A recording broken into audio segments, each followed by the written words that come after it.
Kaya pasensya na Kuya Grab at kay Ate E-Bike, pasensya na po kayo kung nag-viral po ang video nyo. Pasensya na po kayo. Pero sa mismong page ko, hindi po. Inuulit ko lang po ha. Hindi po nag-viral po. At sinasabi ni Kuya Grab na may 3 po akong binigyan na vlogger na kakilala ko. Sir, huwag mo po akong gawa ng storya at hindi ko po makakilala yung sinasabi mong 3 vlogger na binigyan ko ha. Mismo, kinuha nila sa mismo kong page, sa aking Facebook page, na wala pong paalam sa akin, kaya hindi ko po sila kilala. Pasensya na po kung umabot tayo sa ganito at nawalan ka ng trabaho. Sana po, nasusunod Kuya Grab, mag-iingat po kayo. Magpadalos-dalos sa init ng ulo. Kaya Ate E-Bike, pasensya na po. Magpadalos-dalos sa init ng ulo. Kasi pag may nakapag-video, kung naging maganda man ang nagawa mo, masaya ka kasi viral ka. Kaso, naging pangit para sa'yo kasi nawalan ka ng trabaho. Kaya, pangit para sa'yo. Pangit kasi nagkaroon ka ng negative sa ibang tao at lalo na sa trabaho mo, nagkaroon ka ng problema doon sa company niya. Kaya pasensya ka na Kuya Iba. Pasensya na po. At sana nag-re-upload dyan, please lang po. I-delete po yung video. Please lang. Para sa akin din po, tulong nyo na rin sa akin na hindi ako mapile lang ng kaso ni Kuya Grab.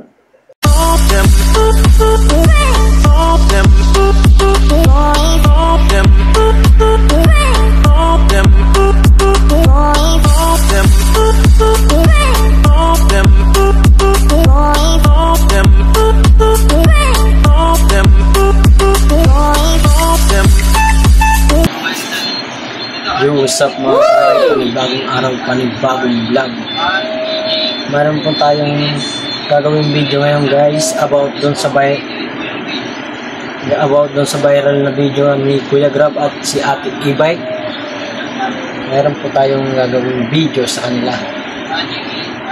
Hihingi po tayo ng apology sa dalawa na yon, sa Kuya Grab at kay Ate E-Bike. Pasensya na po kayo.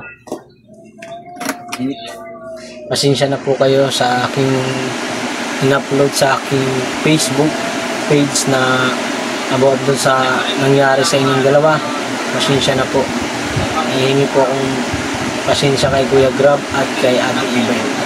Lalo na kay Kuya Grab kasi naapektuhan po yung trabaho niya. Natanggal po siya sa trabaho niya sa Grab company nila. Natanggal po siya. Pasensya ka na Kuya Grab at hindi ko naman akalain yung video na yun sa aking in-upload sa aking Facebook ay abot lang naman po yun ng video ko ay umabot lang ng 500 mataas yata videos, mga ganun. Hindi ko naman akalain po na marami palang mag-i-interest at marami palang mag-re-upload sa video na yun. Kaya hindi ko talaga hindi ko akalain na yung video na yun ay aabot ng 1.6 million views. Pasensya ka na Kuya Grab kung mag-viral yung video na yun. Hindi ko naman sinasadya po yun na di kita gustong siraan sa mga tao. Lalo na kay Ate E-Bike. Hindi ko po inaano po na siraan kayo sa mga tao na mag-viral yung video na yun. Hindi ko ginusto yun na mag-viral po. Pero hindi ko po hawak ang lahat ng social media platform kung bakit nila nakuha yung video na yun. Pasensya na po kayo. Yung video na yun, kaya ako nakakuha ng clip kasi nagbibideo po ako. Isa po akong small YouTuber dito sa aking pagtitinda sa Dumalay Street, kung saan man bangkita ako na andun. Yung dalawa kasi po na yun, singit ko lang po ito. Yung dalawa na yun, nakita ko po sila, banda doon pa lang sa may Carino Highway. Kung alam niyo po ang Carino Highway, habaan yan po, habaan. Sa tapat po na Moco Hotel, nakita ko po sila, nagbabangayan na po. Ay, nag-uusap sila, nagsasalita na si Kuya Grab. Sabi ni Kuya Grab kay Ate E-Bike na nasa unahan po ni Kuya Grab Si Kuya, Ate E-Bike, andito naman si Kuya Grab. Sabi ni Kuya Grab, ate, padaan po ako.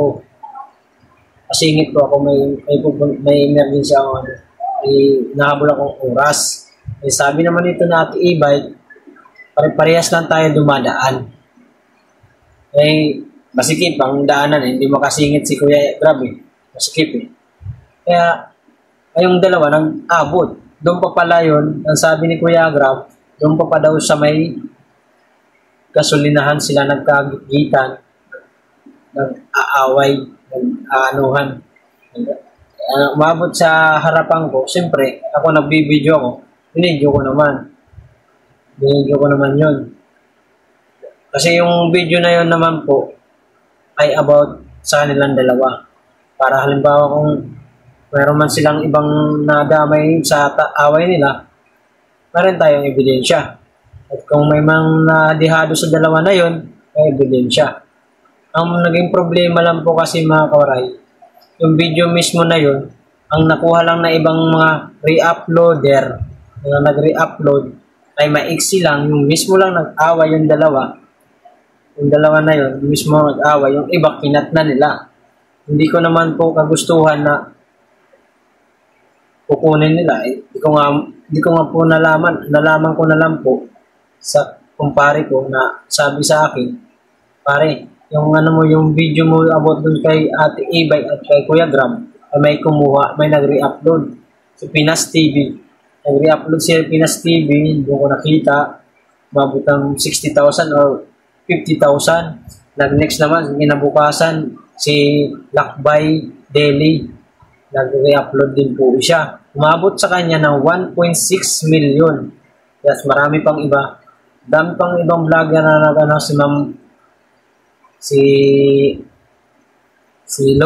Lonely Mommy. Chinat ko rin po kasi sabi ni Grab, si Lonely Mommy po, marami ding views doon sa na-re-upload niyang video. Kaya ang ginawa ko, chinat ko ito si Ma'am Lonely Mommy. Sabi ko, ma'am, pwede po pakidelete po yung video na galing sa akin. Ang sabi naman niya sa akin sa conversation namin, itong video daw po, nakuha niya sa TikTok. Nanghingi daw siya ng abiso doon sa nag-re-upload na yon sa kanya daw. Hindi naman sa kanya talaga yon, nanggaling naman talaga sa akin. Na pwede i-upload niya sa channel niya, sa Facebook niya. Ayun, ginawa niya, pinablik niya. Ayun, marami nanood. Maabot ng 80,000 yata mahigit. Ay, 80,000, 800,000. Marami halos kalahati, mag 1 million din yung views. Marami pang iba. Ricky Vlog. Sana pakidelete yung video. Sino pa ba yung mga Kulikham, Random Vlog. Pakidelete po yung mga video. Sa ibang mga vlogger dyan na re-upload, please po. Pakidelete po yung video ni Kuya Grab at Ate E-Bike. Please naman po. Kasi sabi ni Kuya Grab, pag hindi ko po daw nagawa ng solusyon na masabihan nyo nag-re-upload ng video, papile daw siya ng case sa akin. Ano daw niya ako ng kaso about sa akin na paninirang puri daw. Ang akin lang naman po, yung ginawa ko naman po yun para sa kanilang dalawa. Wala akong binigyan video sa kanila, wala akong binigyan doon sa side ng babae at kay Kuya.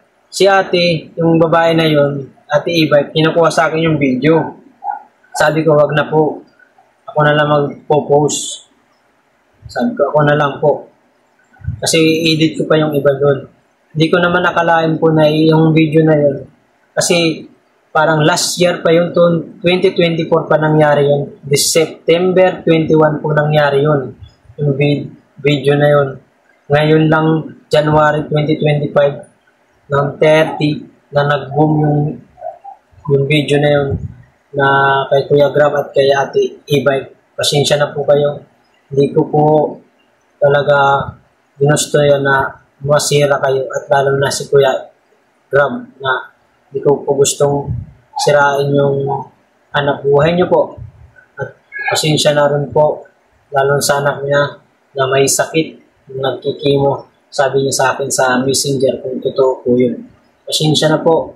Sana'y mapatawad niyo ako. Hindi ko ginusto yun. Sa akin lang, nagpunta sa akin sa video, like, ano lang yun, 500 views lang talaga napunta sa akin. Iba lang nag-re-upload na umabot ng million sa iba. Pasensya na po, pasensya na. Sa iba pang nag-re-upload dyan, please lang po, paki-delete na naman po yung video. Sige na. Parang tulong din kay Kuya Grab at sa mga, ako kasi, gusto sana mga tumulong kay Kuya Grab kasi nawalan siya ng hanap buhay. Hindi ko rin naman kaya magbigay ng financial. Wala rin tayo kasi inutang ko lang din po yung pinampupuhunan ko. Itong pagbablog ko po ay parang ano ko lang to, libangan, parang naging hobby ko na lang din mag video. Hindi ko naman akalain tong na-video ko ngayon nung last year ay magaganito, mag-aabot ng million views sa ibang vlogger. Hindi sa akin ha, sa ibang vlogger. Maabot ng million views sa akin, 500 views lang eh. Diba? Sabi kasi ni Kuya Grab, kasalanan ko pa rin daw. Ang sabi ko sa kanya, Kuya, hindi ko alam na rini-upload ng ibang tao yung video na yon. Wala kasi silang paalam sa akin guys eh. Hindi ko naman nakalain na boom talaga yun. Talagang aabot ng million.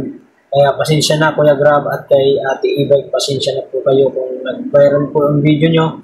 Pasensya na po kayo. Pero sa mismong page ko, hindi po. Inuulit ko lang po ha. Hindi po nag-viral po. At sinasabi ni Kuya Grab na may 3 po akong binigyan na vlogger na kakilala ko. Sir, huwag mo po akong gawa ng storya at hindi ko po makilala yung sinasabi mong 3 vlogger na binigyan ko ha.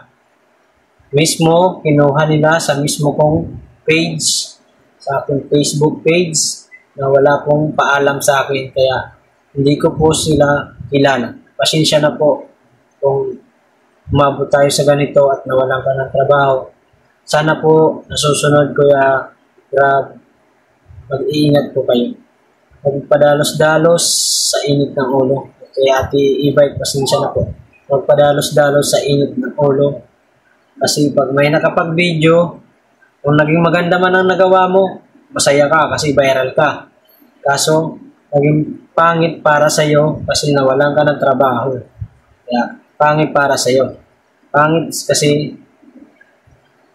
nagkaroon ka ng negative sa ibang tao at lalo na sa trabaho mo, nagkaroon ka ng problema doon sa company niya. Kaya, pasensya ka na Kuya E-Bike. At Kuya E-Bike kay Kuya Grab at kay Ate E-Bike. Pasensya na po. Si Ate E-Bike, napapansin ko po yan dyan sa Dumalay na nagmamasada. Hindi ko alam kung nakita niya na to yung viral na video nila.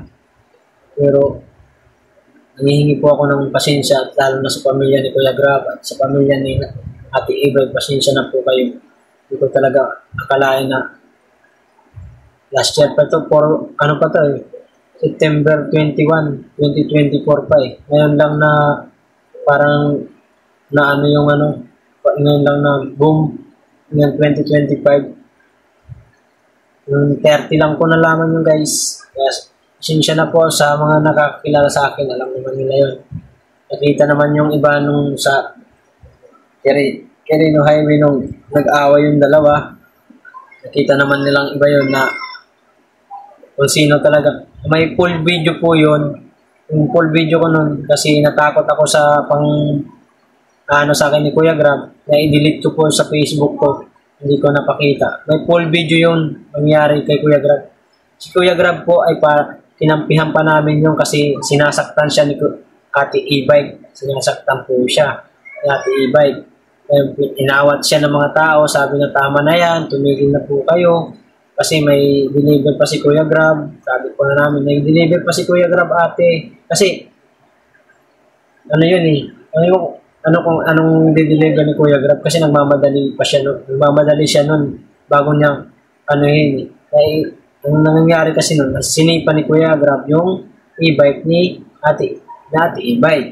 Kaya, yun, nagalit si Ate E-Bike kasi sinipa yung likod. Nakita nyo naman, sa nanood ko dun sa viral ng dalawa, nakita niyo naman kung nauna talaga si Kuya Grab, sinipan niyang e-bike. Eh, siyempre, nagalit yung babae. Eh, palaban din pala.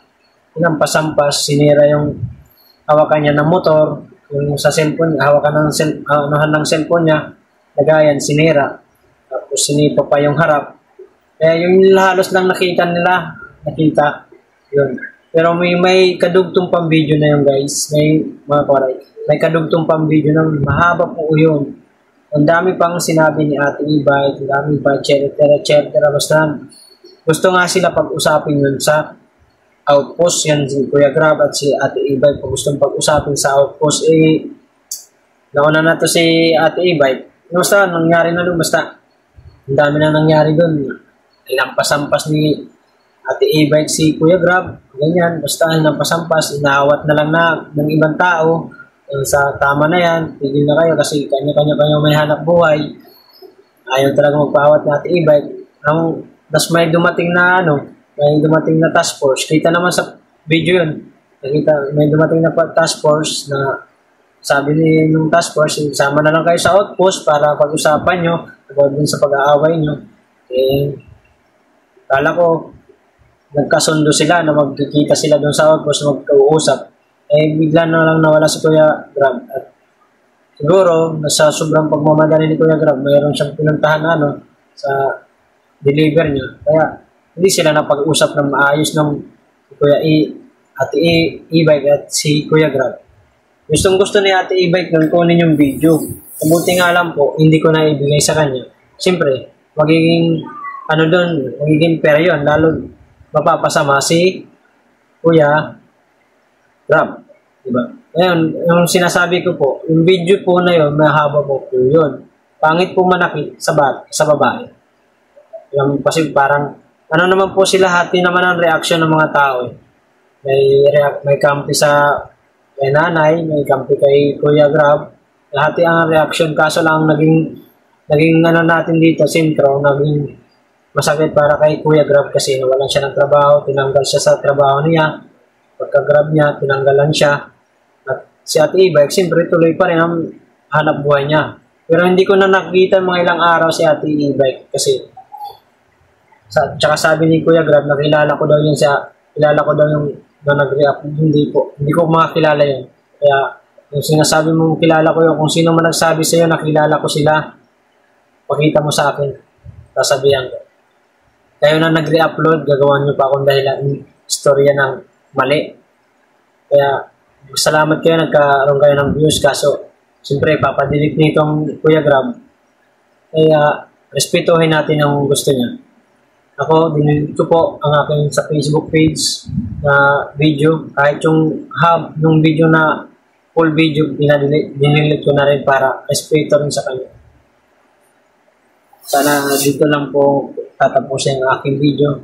Maraming salamat po sa mga sumusuporta sa aking YouTube channel.